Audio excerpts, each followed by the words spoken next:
Hi, hello, welcome to Eagle Media Works and you're watching Eagle Sports. India vs New Zealand women's team final match of the ODI series వాళ్ళ జరిగింది 2-0తో ఎదురుతిరిగి series India కైవసం చేసుకోవడం జరిగింది. కానీ third మ్యాచ్లో New Zealand బీభత్సంగా పుంజుకోవడం జరిగింది. And ఈ థర్డ్ మ్యాచ్కి ఒక సిగ్నిఫికెన్స్ ఉంది. ఫస్ట్ ఎవర్ విమెన్ క్రికెటర్గా మిథాలీ రాజ్ 200 మ్యాచెస్ ఆడుతూ క్రికెట్ చరిత్రలోనే ఒక కొత్త రికార్డ్ని నెలకొల్పడం జరిగింది. వెరీ యంగ్ ఏజ్ తన క్రికెటింగ్ జర్నీ స్టార్ట్ అయ్యింది. అండ్ మొత్తం దేశం మొత్తంలో కూడా కాకుండా అంతర్జాతీయంగా కూడా మహిళా క్రికెట్ విభాగంలో తీసుకుంటే కనుక మొట్టమొదటి ప్లేయర్ 200 వన్డేస్ ఆడిన ప్లేయర్గా మిథాలీ రాజ్ చరిత్ర సృష్టించడం జరిగిందనమాట. అండ్ మ్యాచ్ విషయానికి వచ్చేస్తే కనుక again disappointing turn off events జరిగాయి ఇండియాకి. ఇండియా ఫస్ట్ బ్యాటింగ్ చేయడం జరిగింది. లాస్ట్ 2 మ్యాచ్లు తీసుకుంటే India was batting second, but ఈసారి ఇండియా ఫస్ట్ బ్యాటింగ్ చేయడం జరిగింది. అండ్ స్మృతి మందన, రోడ్రిగ్స్ ఎవరైతే మంచి ఫామ్లో ఉన్నారో వాళ్ళిద్దరు అవుట్ అయిపోవడం జరిగింది. అండ్ ఆ తర్వాత దీప్తి శర్మ, మిథాలీ రాజ్ కొంచెం స్లోగా ఆడారు. మీరు గమనిస్తే 9 of 28 మిథాలీ రాజ్కి and 52 of 90 for Deepti Sharma. వీళ్ళిద్దరు కొంచెం స్లోగా ఆడి స్టడీ చేద్దాం అనుకున్నారు, కానీ మిథాలీ రాజ్ అవుట్ అయిపోయింది. తర్వాత హర్మన్ప్రీత్ కౌర్ వచ్చింది, తను వెంటనే అవుట్ అయిపోయింది. సో దీంతో స్ట్రాంగ్ బ్యాట్స్ ఉమెన్ ఎవరైతే ఉన్నారో మదానా కానివ్వండి, రోడ్రిగ్స్ కానివ్వండి, మిథాలీ రాజ్ కానివ్వండి, హర్మన్ప్రీత్ కౌర్ కానీ వీళ్ళందరూ అవుట్ అయిపోవడంతో సపోర్ట్ లేకుండా అయిపోయింది. ఆ తర్వాత కొంచెం దీప్తి శర్మ కొంచెం రేర్గా ఇన్నింగ్స్ చూపించుకుంటూ జాగ్రత్తగా ఆడుకుంటూ స్లోగా ఆడుకుంటూ స్కోర్ బోర్డ్ని ముందుకు పెంచే ప్రయత్నం చేస్తూ తనకి శిఖా పాండే రూపంలో, జులన్ గోస్వామి రూపంలో కాస్త కొంచెం సపోర్ట్ లభించడంతో 149 రన్స్ దాకా ఇండియా వెళ్ళి అక్కడ ఆల్అౌట్ అవ్వడం జరిగింది 44 ఓవర్స్లో. అండ్ ఆ పిచ్ చూసుకుంటే కనుక ఆనా పీటర్సన్ వేసిన బౌలింగ్ కానివ్వండి, ఆమె కేర్ కూడా 43 రన్స్ ఇచ్చి 2 వికెట్స్ తీయడం జరిగింది. తహూ కూడా వికెట్లు తీయడం జరిగింది. ప్రతి ఒక్కళ్ళు కూడా అది chipped in with wickets.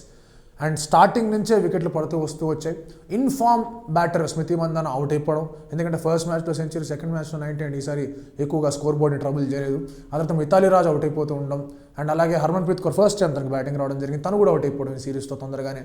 And ఇలా రోడ్రిగ్స్ కూడా అవుట్ అయిపోతున్నారు. సో మెయిన్ బ్యాటర్స్ ఎవరైతే ఉన్నారో వాళ్ళందరూ అవుట్ అయిపోతూ ఉండడంతో ఇండియా స్కోర్ అనేది ఆ వేగం పుచ్చుకోలేదు. At the same time regular ఇంటర్వెల్స్లో వికెట్లు పడుతూ స్లోగా ఆడుతున్నారు. కొన్ని బాల్స్ ఎంత వికెట్లు పడుతున్న తరుణంలో స్కోర్ ముందుకు వెళ్లకుండా దీప్తి శర్మ ఒంటరి పోరాటం, కాస్త సపోర్ట్ ఫ్రమ్ టైలెండర్స్ వచ్చేసరికి 149, 150 was the target.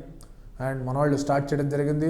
And క్యాప్టెన్సీలో Mithali Raj క్యాప్టెన్సీలో అసలు ఎటువంటి problems, he tried everything. And ఎందుకంటే స్కోర్ బోర్డ్ తక్కువ ఉంది, బ్యాటింగ్కి బాగా కన్వీనియంట్గా ఉంది ఆ పిచ్.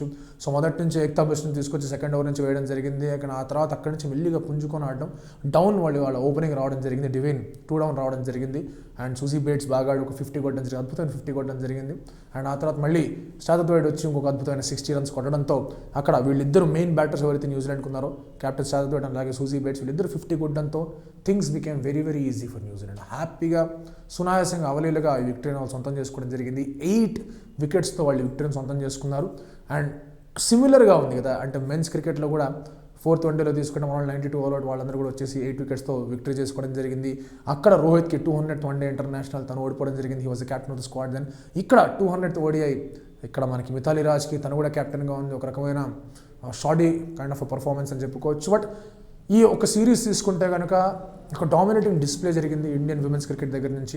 బౌలింగ్ విభాగంలో, బ్యాటింగ్ విభాగంలో ఈ ఒక్క మ్యాచ్ కొంచెం ఆఫ్గా పరిగణిస్తే కనుక ఫస్ట్ 2 మ్యాచెస్లో కనుక చూసుకుంటే జులన్ గోస్వామి, పాండే, ఏక్తా బేస్ట్, పూనం వీళ్ళందరూ కూడా చాలా బాగా వేయడం జరిగింది. స్పిన్నర్స్ కానివ్వండి, ఫాస్ట్ బౌలర్స్ కానివ్వండి.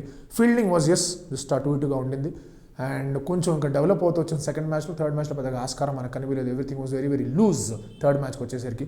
బ్యాటింగ్ విభాగంలో మందాన టెరిఫిక్ ఫామ్ చూపించింది. రోడ్రిగ్స్ ఫస్ట్ మ్యాచ్లో చాలా బాగా ఆడడం జరిగింది. మిథాలీ రాజ్కు 50 రావడం జరిగింది. సో ఇక్కడ కాంప్రిహెన్సివ్ పర్ఫార్మెన్స్ అనేది జరిగింది. బట్ టెస్టింగ్ టైమ్స్ వచ్చినప్పుడు ఎందుకో ఆ టెస్ట్కి మన వాళ్ళు ప్రిపేర్డ్గా లేరో లేకపోతే మన వాళ్ళు సరిగ్గా అక్కడ పర్ఫామ్ చేయలేదో తెలియదు, కానీ మొత్తానికి వచ్చిన ప్రాబ్లం అయితే ఈ యొక్క థర్డ్ వన్డే ఇంటర్నేషనల్ వచ్చింది. So 2-1 India one the series. Women series India గెలవడం జరిగింది.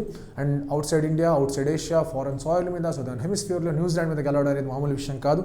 So wonderful victory for India. ఒక రికార్డ్ ఈ విక్టరీ కూడా చెప్పుకోవాలంటే ఇండియన్ విమెన్స్ క్రికెట్ టీమ్కి.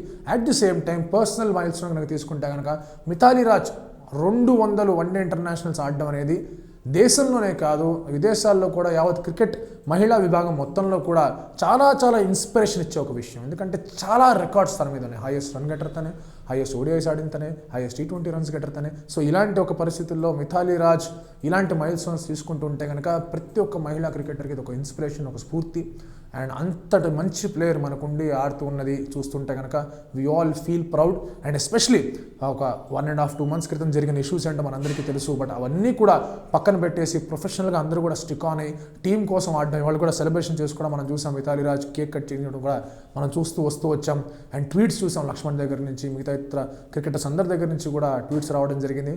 Wonderful achievement. ఇలాంటి ప్లేయర్స్ వల్లే, ఇలాంటి స్పోర్ట్స్ విమెన్ వల్లే, ఇలాంటి స్పోర్ట్స్ పర్సన్స్ వల్లే క్రికెట్ కానివ్వండి, మిగతా ఇతర స్పోర్ట్స్ కానివ్వండి, అవన్నీ కూడా ఉమెన్ కూడా పార్టిసిపేషన్ బాగా ఇంక్రీజ్ అవుతూ ఒక మంచి ఇన్స్పిరేషన్ స్పోర్టింగ్ విభాగాన్ని అందరికీ ఇచ్చిన ఒక ప్లేయర్గా మిథాలీ రాజ్ ఎప్పుడు కూడా చరిత్రలో ఉంటుంది, ఇందులో నో డౌట్. సో ఓవరాల్గా congratulations to team India women's. And 2-1తో సిరీస్ గెలిచినందుకు మీరు అనుకుంటున్నారు కామెంట్ రూపండి తెలియజేయండి. వీడియో కనుక మీకు నచ్చితే లైక్ చేయండి, కామెంట్ చేయండి, షేర్ చేయండి. ఇలాంటి మరిన్ని వీడియోస్ కోసం please subscribe to eagle media works. Stay tune to eagle sports. ఫేస్బుక్లో ఈగిల్ స్పోర్ట్స్ అనే వీడియోని లైక్ చేయండి. అండ్ SKB_Sandeep అనే ట్విట్టర్ హ్యాండిల్ని, Sandeep_SKB అనే ఇన్స్టా హ్యాండిల్ని ఫాలో అవ్వండి. Thank you so much. Like and subscribe Eagle Media Works.